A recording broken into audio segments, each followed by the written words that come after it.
Hello, ladies and gentlemen. So, I wanted to have a quick conversation with you guys about the fact of TikTok. So, as you know, many of you are aware, the people are saying that the U.S. government is planning to ban TikTok, and they're saying, "Oh, they are scared it's xenophobic, blah blah blah." And to be fair, a lot of people's reasonings behind it are xenophobic, absolutely. Not to say that there isn't anything like being scared of the Chinese government in terms of, it's of more authoritarian nature isn't valid, but I wanted to point out a couple things here. Respectfully. The first thing I wanted to bring up is kind of the fact that, first, China doesn't need to have something like TikTok to get Americans information. They can just buy it legally from Google and Meta and everybody else, because if you use a free service on the internet, you are the product. Your data, your information, and the things you generate from that in your usage, you are the product. They don't need to use TikTok to get our data. If they want our data, they can get it. It's not that difficult, and it's not illegal for them to do so either. Secondly, the initial ban that happened a couple weeks ago was just having TikTok on government devices. Now, to be fair, I don't necessarily see too much wrong with that, although I have problems with the reasoning behind it. If it is something that allows communications on government devices to be taken by a foreign power, that's generally a no-no, but by that logic, there shouldn't really be any social media on government devices in the first place for those very same reasons.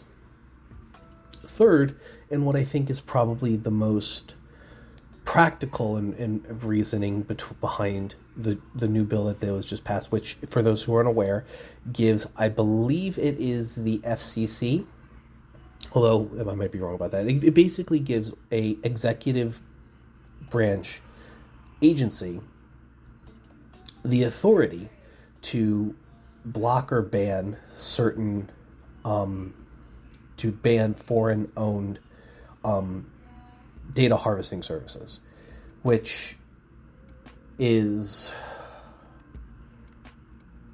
it's built basically so that a unelected bureaucrat can take the heat for doing it, so Congress and the president don't have to take that heat for expressly banning something that 100 million people use for at least 90 minutes a day, most of them being people the under 40, under 30 crowd.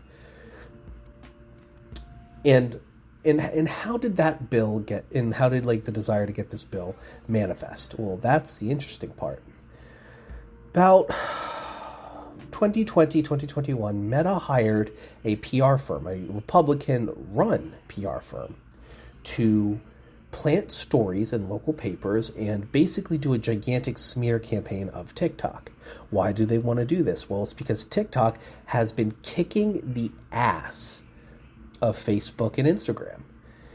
Mark Zuckerberg has never made an idea of his own successful. He stole Facebook from two brothers who were, admittedly at the time, a bunch of broy dickheads. So it is what it is. But then he saw that Instagram was a new up-and-coming thing, so he bought that with his company.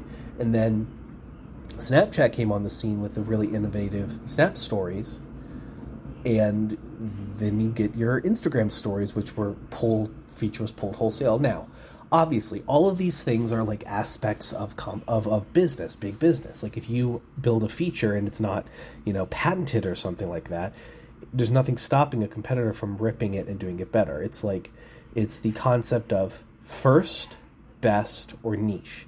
You can do, if you want to have a feature, you have to be first, like Netflix. You have to be best, like HBO Max, or you have to be niche, like Dropout TV, if we're just to use streaming services as an example. But I digress. The point is that Mark Zuckerberg has never made a feature, a piece of technology, a service on his own. Even the concept of a metaverse has been done by things like VR chat and equivalent. He's not great at creating things on his own. And in true American fashion, instead of being competitive in a space, even though they've been getting trounced, Facebook and Google, by the way, Meta decided to hire a PR firm to smear TikTok by placing stories of trends kids were doing in local papers, even though the stories of those trends originated on Facebook. They didn't actually start on TikTok necessarily. So we're a year and a half, 2 years later after this has started, and now the competitor that has been dog walking Meta and has been hamstringing newer generations from partaking in Instagram, which is kind of the whole reason he bought it in the first place. He's been unable to buy TikTok, and because he's been unable to buy TikTok, the only other option, since Meta has been unable to effectively compete with TikTok, was to get it banned. Because one of the things that Mark Zuckerberg was that Meta tried to do desperately. Hold on, there's a train coming by. Give me a sec. Sorry about that. So, one of the things that he did to kind of fight against, TikTok, was offering to pay Instagram creators and Facebook creators for their reels, their videos, which is not innovative at all, because YouTube has done the 55% to the creator split for decades at this point.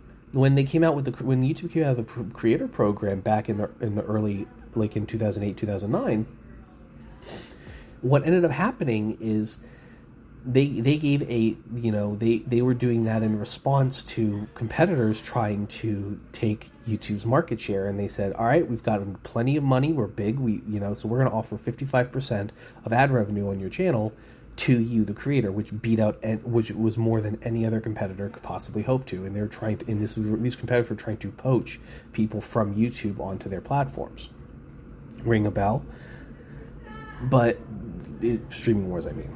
And what ended up happening is, recently, in the last 6 months or so, YouTube has implemented a creator fund for shorts as well. You can now get into the partner program by having 90 million views on your YouTube shorts in 3 months.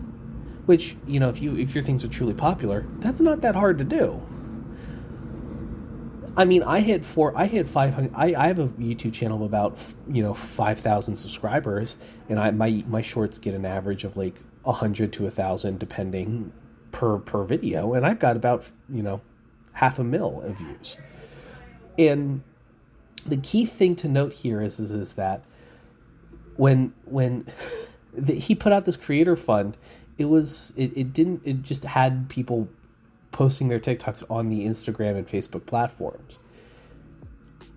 Recently, and this is news, with the passage of the bill that's going to ban that will give the government the ability to ban TikTok, Facebook has said that they're no longer going to offer payments to their creators for Reels, because why would they anymore? They're about to get rid of their main competition, so they don't need to pay people to be on their platform because there's no other place for them to go, which is unfortunately a grave miscalculation on their part. Why is it a grave miscalculation on their part? Because YouTube Shorts exist, and YouTube has a more generous payment offering than even TikTok. TikTok has a pool of hundreds of millions of dollars that is spread among all of their creators. It's not efficient. People who get millions of views on their TikToks might only get a couple $100 a month for their effort.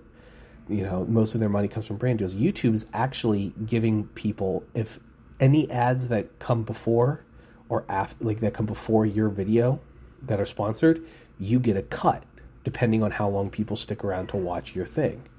And the way it is nowhere near as generous at all comparatively to, it is nowhere near as generous as their normal video offerings. But the fact that with one YouTube channel you can coalesce live streams that are both vertical, horizontal, and allow you to screen cap while you're doing it, shorts, community posts in a sort of like blog post type of way, normal videos, in once you're a partner, stories. While all these features aren't necessarily available to everybody immediately, YouTube, as far as creators are concerned, are offering a lot more and a lot better pay for creators compared to something like Reels or even TikTok.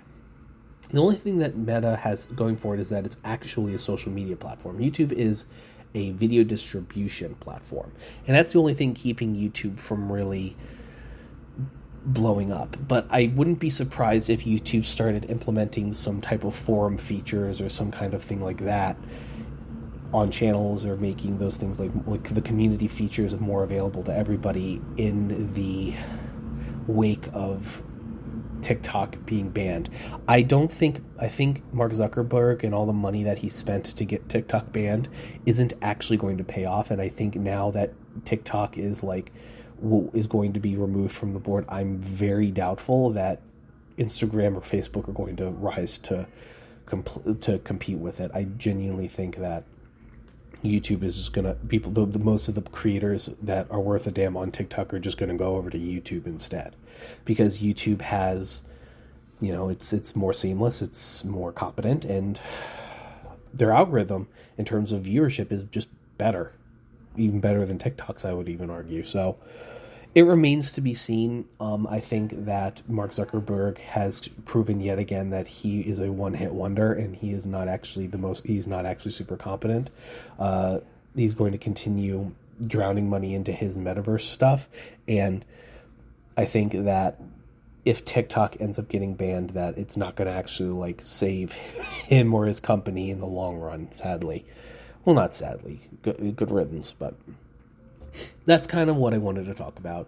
I wanted to talk about how TikTok could be banned with the new legislation, why it's gotten here. It's basically planting local stories and smear campaigns, getting all the boomers scared and oh fucky wucky, this is terrifying type of thing, because corporate Democrats and all the Republicans, are enslaved to the Gen X and Boomer generations. But what can you do?